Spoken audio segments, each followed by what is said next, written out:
पता नहीं आपस में ही ठप्पा लगा लगा के सब बक्से भर दिया करते थे। ये चीज़ें गलत है, हमारे भारत संविधान के हिसाब से ये चीज़ें गलत है। जैसा कि उन्होंने लिस्ट पेश किया है, तो एक घर बताया कि उसमें 80 वोटर हैं, या फिर एक नाम के 5 जिनके फादर्स नेम है अलग अलग दिखाए जा रहे हैं। तो एज 180 बताया जा रहा है, 120 बताया जा रहा है। तो ये चीज़ें गलत हैं, इस पे ऐसा नहीं होना चाहिए। जो पेश कर रहे हैं इस हिसाब से देखा जाए, बहुत सारे वोट तो ऐसे दिखाए गए हैं जिसमें मतलब मृत लोग हैं, उनको जिंदा बताया जा रहा है। तो ये चीज़ भारत के संविधान के हिसाब से गलत है, ये बीजेपी को नहीं करना चाहिए। जिस मुद्दे को राहुल गांधी ने उठाया है और वो बता रही कि चीज़ें सही है, और बीजेपी वाले कह रहे हैं कि जब से मतलब ये चीज़ें हो रही है, बहुत सारे ये लोग बता रहे हैं कि मतलब पहले से मतलब वोट चोरी का आरोप लगाया जा रहा था। लेकिन जो राहुल गांधी ने जो मुद्दा उठाया, और जो पुराने इलेक्शन कमीशन अजय राय जी थे, उनका मानना है वो इस टाइम शायद भारत में नहीं है, ऐसा बताया जा रहा है जीनोज के हिसाब से, मतलब कई सारे मीडिया बता रहे हैं। और वो इस टाइम शायद माल्टा में अपना नागरिकता ले लिए हैं। तो नमस्कार, आप देख रहे हैं अनंत भारत न्यूज और मैं गोपाल तिवारी आज मौजूद हूं लखनऊ में। दोस्तों, जैसा कि आप जानते हैं, आज 15 अगस्त है। आज के दिन हमारा देश आज़ाद हुआ था। लेकिन सवाल ये उठता है, क्या हमारा देश वास्तव में महंगाई, बेरोजगारी और करप्शन से आज़ाद हुआ है या नहीं? यही बात जानने के लिए आज हम जनता के बीच आए हैं। लेकिन पहले यहाँ पर कुछ बच्चे हैं, हम इनसे बात करेंगे और देखेंगे ये आज़ादी के इस पावन अवसर पर क्या कहना चाहते हैं। तो सर, बहुत बहुत नमस्कार आपको। धन्यवाद, आपको भी बहुत बहुत नमस्ते, और स्वतंत्रता दिवस की बहुत बहुत शुभकामनाएं, और आपके सभी दर्शकों को भी। तो सर, आप ये बताइए कि आज़ादी का मतलब क्या है? आज़ादी का मतलब ये होता है कि जो हमारे परिवार के, समाज के, राष्ट्र के हित के लिए हो, हम उसको अच्छे प्रकार से स्वतंत्र रूप से कर सकें, इसको आज़ादी कहते हैं। ठीक है, क्या आपको लगता है ये देश आज़ाद हुआ था 15 अगस्त को, क्या इस समय हम लोग महंगाई, करप्शन और ऐसी कई चीज़ें जो लोकतंत्र को फॉलो नहीं करते, इन सब चीज़ों से हम आज़ाद हैं या नहीं? हाँ, हो सकता है आप मेरे उत्तर से सहमत ना हो, लेकिन यह सत्य है कि जिस रूप में हमको स्वतंत्रता मिलनी चाहिए थी वह नहीं मिली। जिनके हाथों में ये देश गया, उन्होंने इसको हर प्रकार से बर्बाद करने का प्रयास किया, और शिक्षा पर ध्यान नहीं दिया। और जैसा अभी आपने बताया कि ये करप्शन वगैरह, ये सारा खूब अच्छे से पनपाया गया, पनपा नहीं, ये अच्छे से पनपाया गया। लेकिन वर्तमान में जो हमारी सरकार है, चाहे राष्ट्र की हो चाहे प्रदेश की हो, दोनों जगह अच्छे से प्रयास कर रहे हैं कि हम इससे मुक्ति पा सकें। जो भी भ्रष्टाचार आदि है इस देश के अंदर और अशिक्षा है, इससे हम दूर जा सकें और हमारी अर्थव्यवस्था सुदृढ़ हो। और जैसा आप देख ही रहे हैं कि पिछले 10 वर्षों में हमारी अर्थव्यवस्था 10वें स्थान से होकर के 4थे स्थान पर आ गई, और हम लोग 3रे स्थान के लिए लगातार अग्रसर हैं। धन्यवाद। तो सर, आप उम्र में काफ़ी बड़े हैं, तो आज के युवा को आप इस पावन अवसर पर क्या संदेश देना चाहेंगे? हम आज के युवा को यही संदेश देना चाहेंगे कि आप लोग अच्छे से पहले तो शिक्षा प्राप्त करिए, और फिर अपने पैरों पर खड़े होकर के अपने देश के लिए, अपने राष्ट्र के लिए और अपने मानव जाति के लिए कुछ अच्छा करके जाइए। चलिए, बहुत बहुत धन्यवाद, बहुत अच्छा लगे आपसे बात करके। धन्यवाद। दोस्तों, आपने चाचा जी की बात सुनी। चाचा जी की बात काफ़ी हद तक सही है, और जो चाचा जी ने बताया वैसा समाज में हो भी रहा है। यहाँ पर कुछ बच्चे मौजूद हैं, हम इनसे बात करने का प्रयास करें। बाबू, आपका नाम क्या है? सचिन। तो आज 15 अगस्त का दिन है, आप जानते होंगे कि आज हमारा देश आज़ाद हुआ होगा। तो आपको आज किस चीज़ की इतनी खुशी है कि आज आप यहाँ घूमने आए हैं? 15 देश आज़ाद होने के लिए। देश आज़ाद हुआ था, इसी बात की खुशी है, इसलिए आप घूमने आए हैं। हाँ। तो आपको सबसे अच्छे कौन लगते हैं? महात्मा गांधी, सुभाष चंद्र बोस, जवाहरलाल नेहरू, इनमें से आपको सबसे अच्छा कौन लगता है? महात्मा गांधी। तो आप बड़े होकर क्या बनना चाहते हैं? अपने देश के लिए क्या करना चाहते हैं? रक्षा। देश को आगे बढ़ाना चाहते हैं, देश की रक्षा करना चाहते हैं? हाँ, देश का रक्षा करना चाहते हैं। चलिए, ठीक है। धन्यवाद। बाबू, आपका नाम क्या है? पंकज। तो आज 15 अगस्त का दिवस है, तो आप यहाँ घूमने आए हैं, आपको कैसा लग रहा है? अच्छा लग रहा है जी। तो बड़े होकर क्या करना चाहते हैं? बड़े होकर क्या बनना चाहते हैं? बड़े होकर क्या बनेंगे? पुलिस बनेंगे कि पायलट बनेंगे कि आर्मी में जाएंगे? क्या मन है कि मैं बड़ा होकर ये करूँगा? पायलट। पायलट बनना है, प्लेन उड़ाना है? चलिए ठीक है, तो ईमानदारी से प्लेन उड़ाइएगा और सरकार का साथ दीजिएगा। जी। ठीक है, धन्यवाद। नमस्कार भैया, आपका नाम क्या है? मेरा नाम प्रेम है। तो आज आप 15 अगस्त के शुभ अवसर पर यहाँ घूमने आए हैं लखनऊ में, तो आप आज़ादी का मतलब क्या समझते हैं, बताइए। आज़ादी का मतलब, डरिए नहीं, बताइए, जो आए वो बताइए, कोई बात नहीं है। आज़ादी का मतलब हम ये समझते हैं कि हमें खुले में आराम से टहलने घूमने का अवसर दिया जाता है हाँ। और हमें किसी भी तरह का कोई हाँ। वो नहीं है कि हम यहाँ पर ना आए वहाँ पर ना आए। हाँ। जी। ठीक है, तो बड़े होकर आप क्या बनना चाहते हैं?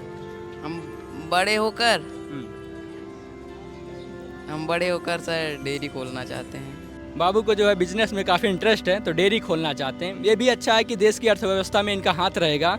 ये सरकारी कर्मचारी ना होकर अपना खुद का बिजनेस कर रहे हैं, जो काफ़ी हद तक बहुत बढ़िया काम है कि लोग नौकरी के पीछे भाग रहे हैं, लेकिन भाई जो है बिजनेस के पीछे भाग रहे हैं। इसलिए बहुत बहुत आपको मैं धन्यवाद करता हूँ कि आप जो है इस लेवल का अभी से सोच रहे हैं। भैया यहाँ पर एक युवा मौजूद हैं, हम इनसे भी बात करेंगे। भैया नमस्कार। नमस्कार जी, शुभ नाम भैया आपका? मेरा रोहित कुमार। तो आज का युवा आज़ादी को किस प्रकार समझता है कि आज़ादी का मतलब क्या है? आज़ादी का मतलब यही है कि भाई हम लोग सब लोग देखिए स्वतंत्र रूप से अपने कार्य क्षेत्र में मतलब जो भी करना चाहते हैं, पढ़ाई करना चाहते हैं या मतलब कुछ भी कोई कार्य करना चाहते हैं या बिजनेस वगैरह कुछ भी करना चाहते हैं, तो उसको हम स्वतंत्र रूप से कर सकते हैं। उसमें किसी की दखल अंदाजी नहीं रहती है। तो आज की डेट में हम लोग आराम से किसी भी कार्य को पूर्णतः हम लोग संपन्न कर सकते हैं। और पढ़ाई लिखाई हो गया तो वो भी हम अच्छे से कर सकते हैं। मतलब जो भी है, अगर हम कोई बिजनेस खोलना चाह रहे हैं वो भी हम अपना स्वतंत्र रूप से कर सकते हैं, बस सहमति की कुछ लेना पड़ता है। तो वो सब कार्य जो हैं सब हमको स्वतंत्र रूप से करने की अनुमति जो प्रदान करे वही आज़ादी स्वतंत्रता है। मैं एक सवाल पूछना चाहूँगा, अगर आपको उचित लगे तो जवाब दीजिएगा।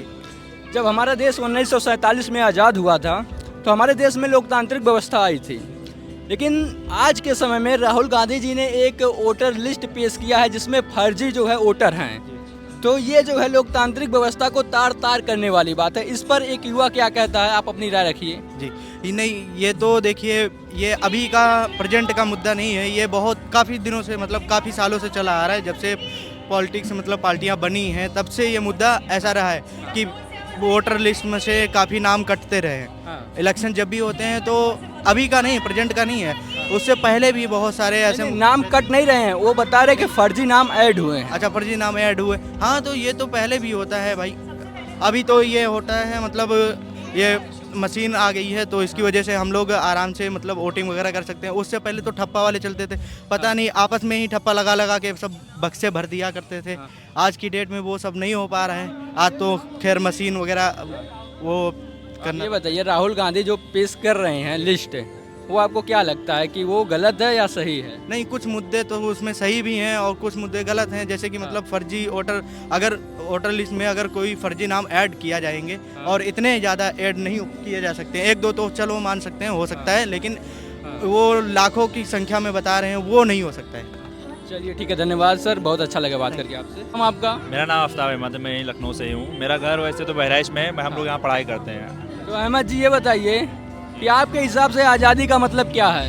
आज़ादी का मतलब मेरे हिसाब से तो यही है कि 1947 में जो हमारा भारत आज़ाद हुआ तो उसमें भीमराव अम्बेडकर जी ने अपना संविधान लिखा कि अछूत और इन सब चीज़ों का मुद्दा उठाया गया था, उस टाइम लिखा गया। अब जैसा कि हमारे देश में 2014 से लेके अभी तक जो मुद्दे हो रहे हैं, बीजेपी जो कर रही है, जो इस टाइम हिंदू मुस्लिम ये सब मुद्दे नहीं होने चाहिए। आज़ादी का मतलब यह है कि हर इंसान को स्वतंत्र भारत में रहने का अपना हक है और अपनी आवाज़ और राय रखने का अधिकार है। मेरा ये मानना है। अच्छा, आप ये बताइए, अभी आप न्यूज़ देख रहे होंगे, राहुल गांधी ने एक लिस्ट पेश की है जिसमें फर्जी वोटरों के नाम है, जिनका ना एड्रेस का पता है ना फादर का नाम पता है। तो एक प्रकार से अगर ये चीज़ें सही हैं तो हमारी लोकतांत्रिक व्यवस्था जो है इसमें पूरी तरह नष्ट कर दी जा रही है। इस पर आप क्या कहना चाहेंगे? इस पर यही कहना चाहेंगे कि जो लोग इसमें शामिल हैं ये चीज़ें नहीं होनी चाहिए।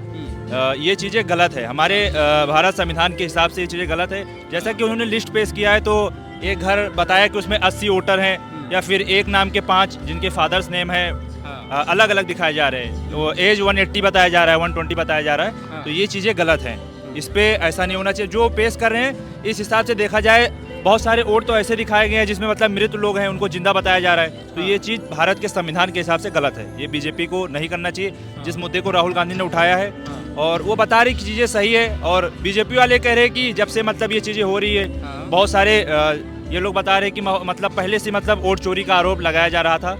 लेकिन जो राहुल गांधी ने जो मुद्दा उठाया और जो पुराने इलेक्शन कमीशन अजय राय जी थे, उनका मानना है वो इस टाइम शायद भारत में नहीं है, ऐसा बताया जा रहा है जिनोज के हिसाब से, मतलब कई सारे मीडिया बता रहे हैं। और वो इस टाइम शायद माल्टा में अपना नागरिकता ले लिए हैं। तो ये चीज़ गलत है, अगर ऐसा वो लोग कर रहे हैं तो ये चीज़ गलत है। चलिए आपसे आखिरी सवाल ये है कि अगर आप भारत के प्रधानमंत्री बनते हैं तो आप पहला बदलाव क्या करेंगे? पहला बदलाव तो जो धार्मिक मुद्दा हो रहा है मैं इसको ख़त्म करना चाहता। मतलब जैसे कि हिंदू मुस्लिम जो हो रहा है हमारे भारत में, और दूसरी चीज़ पढ़ाई और एजुकेशन पे, इन सब चीज़ों पे पहला मुद्दा मेरा ये काम होता है कि जैसे चाइना और भारत जब आज़ाद हुआ था एक साथ, तो उस टाइम की जब आप हिस्ट्री आप पढ़ेंगे तो देखेंगे कि मतलब ऐसा था कि दोनों चीज़ें सेम थी, लेकिन वहाँ जो हमारे यहाँ जो मुद्दा उठाया गया है हिंदू मुस्लिम, उन सब चीज़ों का मुद्दा लेकर चाइना में नहीं था, लेकिन उसका चाइना आज देखिए कहाँ पर है, और हमारा भारत का हाल देख अच्छा, आप लीजिए। ये बताइए जो हिंदू मुस्लिम का मुद्दा चल रहा है, क्या ये मुद्दा जनता उठाती है, हमारी सरकारें उठाती हैं? सरकारें उठाती हैं। क्यों उठाती हैं? उनको वोट चाहिए, वो अपने वोट के लिए जो जनता को लड़ाती हैं। जनता को लड़ाती है, बेवकूफ़ बनाती है, जनता बेवकूफ़ बनते हैं। चलिए क्या नाम आप बताएं? मेरा आफ्ताब अहमद। चलिए बहुत अच्छा लगा, बहुत बहुत धन्यवाद। Thank you sir.